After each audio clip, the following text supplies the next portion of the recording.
வார்த்தை சொல்லுகிறது, அழிவில்லாத ராஜ்யத்தை பெறப்போகிற நானும் நீங்களும். கையெழுத்து சொல்லுங்க அல்லேலூயா. அல்லேலூயா. நாங்கள் எல்லாரும் சாகத்தான் போகிறோம், எல்லாரும் செத்து கொண்டுதான் இருக்கிறார்கள்.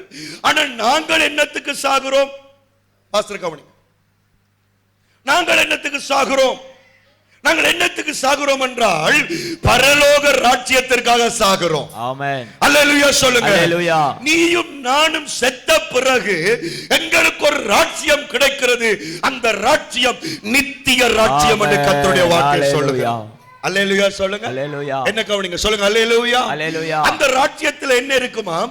ஒளிமயமாய் இருக்குமாம் அந்த ராஜ்யம். ஆமென். அல்லேலூயா சொல்லுங்க. அல்லேலூயா. அங்கே சூரியனும் இல்லை, சந்திரனும் இல்லை.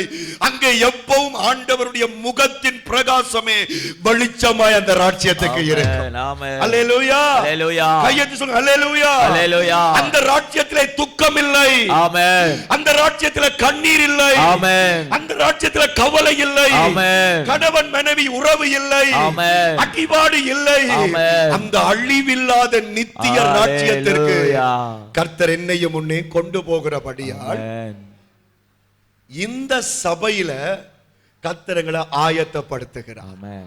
அல்லேலூயா சொல்லுங்க. அல்லேலூயா. சபையில தன்னுடைய மனவாட்டிய கர்த்தர் என்ன செய்கிறார்? ஆயத்தப்படுத்துகிறார்.